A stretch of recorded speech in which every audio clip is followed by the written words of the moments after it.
हमारी ये खूबसूरत सी ट्रांसमिशन जारी है और इस दौरान ऑफ कैम हमने जो बातें की हैं वो ऑन कैम भी करने की कोशिश करेंगे। जो हमारे चाहिए थी ये ऑन कैम बातें होनी चाहिए, ऑन कैम होंगी, हम इनका तस्करा छेड़ेंगे। लेकिन इस दौरान हमें ज्वाइन किया है दो बड़े ही प्यारे मेहमानों ने। हमारे साथ मौजूद हैं चौधरी इरफान जहीर साहब जो कि स्पोर्ट्स एंकर हैं, एनालिस्ट हैं। उनके साथ न्यूज एंकर सिद्रा बिलाल भी यहाँ पर हमें ज्वाइन कर चुके हैं। कुछ अर्सा पहले ज्वाइन किया है सुनो न्यूज को, लेकिन हमारी बहुत ही प्यारी है, मुझे तो बिल्कुल डॉल जैसी लगती है हमारी बहुत प्यारी एंकर सिद्रा बिलाल।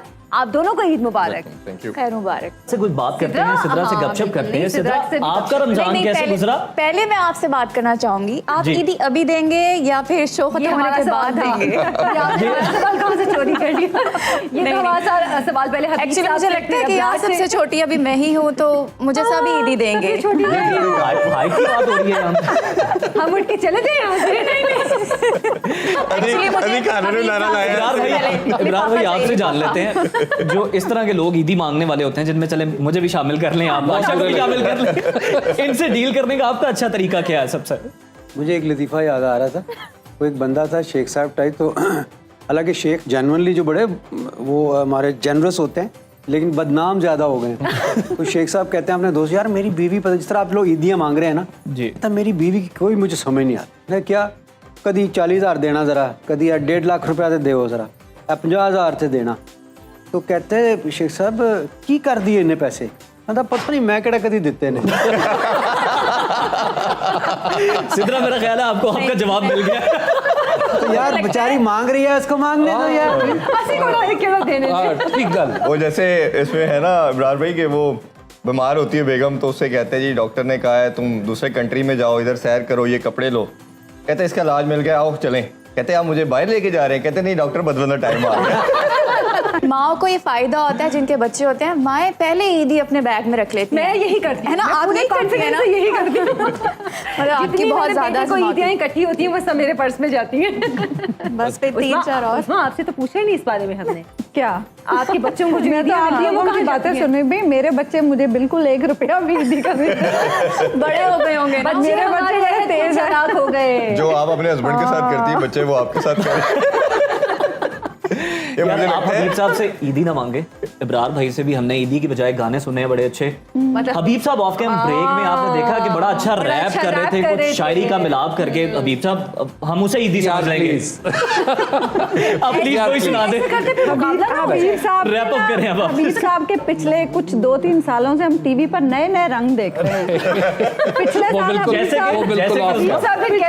हबीब साहब ने ईद ट्रांसमिशन होस्ट की थी, आप सबको याद होगा, बड़ी जबरदस्त। चाँद फतेह अली खान का हबीब साहब ने एक गाना भी सुनाया था। वो इतना बेसुरे हैं कि उनका गाना तो कोई भी गा सकता है, कोई भी गा सकता है उनका गाना। लेकिन हबीब साहब उसके मुकाबले में आपका रैप भी बहुत अच्छा था। मेरा रैप बिल्कुल नहीं। कहते हैं चाहत फतेह अली खान गाना गाने गया, केला था, उसमें भी सेकंड आया। फर्स्ट कौन था? उससे भी बेहतर ही कोई गाएगा। वैसे अब्रार साहब, ये कॉन्फिडेंस है मेरा ख्याल है उस शख्स पे, जो उसका इतना बेसुरा है और फिर भी कॉन्फिडेंस है। मेरा ख्याल है उसका फेस, उसके बाल, उसका बोलना, और जो भी वो बोलता है उसके ऊपर आपने दुरुस्त फरमाया, इतनी कन्विक्शन के साथ बोलता है कि 1 2 3 1 2 3 1 2 3। जितनी आपने उनकी और फिर उसके बाद झुक जाता है दाद लेने के लिए। मतलब इससे एक और चीज साइंटिफिकली स्पीकिंग समझ आती है कि ये सुरों से हट के, शायरी से हट के, एक पर्सनालिटी के अंदर कुछ ऐसा होता जरूर है जो आपको अट्रैक्ट कर जाता है। अब जितनी बैशिंग उस बंदे की होती, उसके बावजूद लोग उसको देखते हैं। मतलब ये ऐसे ही है, कोई डिश आपको नहीं पसंद आ रही होती, फिर भी लोग उठा कर जरा नहीं अच्छी, फारिग बिल्कुल। मेरे पास एक दिन वो आया जिसने नहीं लिखा था 1 pound fish, very good 1 pound fish, बड़ा हिट हो गया था। तो अल्लाह बख्शे आशिक कुरैशी साहब हमारे बड़े प्यारे दोस्त थे, तो वो तशरीफ लाए, उसको लेकर आया कि यार इसको ना कोई गाइड करो। मैंने कहा हाँ ज़रूर बताएं। मैंने कहा कुछ और आपने बनाया है? कहता है हाँ मैंने बनाया जी, तेरी आंखों की मस्ती के पीछे क्या है मैंने वो देखा है। मैं क्या, एक मिनट। मैं कहा बेटा देखो तुम्हारी फिश बिकी है ना। मैं कहा तुमने रेडी से नीचे नहीं उतरना। हमारा एक यॉनरा हिट हुआ है। मैं कहा तू गुलाब जामुन वेज, ਤੂੰ ਟਾਫੀਆਂ ਵੇਚ, ਤੂੰ ਸੰਗਾੜੇ ਲਾ, गंडेरियां वेच। छलियां बेच। मैं क्या तू अखा ले पासे नहीं जाना, तेरी आंखों की मस्ती के पीछे क्या है, भूल जा उसको। ओ, अखा नहीं और- बिकनियां। हाँ, क्योंकि इसी तरह इसका जो है चाहत फतेह अली खान का बेसुरा होना, उसके बावजूद उसके चेहरे का कॉन्फिडेंस कि मैं इसी पे राजी हूँ, मैं इसी पे खुश हूँ, यही मेरा हिट होगा, वो होता है। जमील भट्टी ना एक दिन कायदे आज़म यूनिवर्सिटी में कहता है, तू नॉन क्रेडिट सब्जेक्ट च केड़ा रखे, मैं क्या मैं इंटरनेशनल लॉ रखे है, इंटरनेशनल लॉ, मैं भी इंटरनेशनल लॉ ही रखांगा। मैं क्या तू पढ़िया इंटरनेशनल लॉ? नहीं। मैं आख्या यार मैं थोड़ा जिहा लॉ भी पढ़िया है, इंटरनेशनल पब्लिक लॉ ਹੁੰਦਾ पूरी दुनिया ਦਾ लॉ, ਤੇ ਤੂੰ ਜੇ ਸਟਾਕ ਦੀ ਏਡੀ ਮੋਟੀ ਕਿਤਾਬ ਹੈ ਚੰਚਰ, ਤੂੰ ਕੋਈ society and culture type subject ਲਾ। ਨਹੀਂ ਨਹੀਂ ਤੂੰ ਜੱਟ ਹੋ ਕੇ ਇੰਟਰਨੈਸ਼ਨਲ ਲਾ ਰੱਖ ਸਕਣਾ ਤੇ ਪੁੱਤਰ ਅਸੀਂ ਰਾਜਪੂਤ ਆ। ਮੈਂ ਕਿਹਾ ਉਹ ਠੀਕ ਹੈ ਲੇਕਿਨ ਤੂੰ ਨਹੀਂ ਪੜਿਆ, ਤਾਂ ਕਹਿੰਦਾ ਕੀ ਪੜਨਾ ਇਹਦੇ ਚ, ਇੰਟਰਨੈਸ਼ਨਲ ਸਾਰੀ ਉਮਰ ਸਾਡੀ ਥਾਣਿਆਂ ਕਚਹਿਰੀਆਂ ਚ ਲੰਘ ਗਈ। इंटरनेशनल लॉ और उम्र साड़ी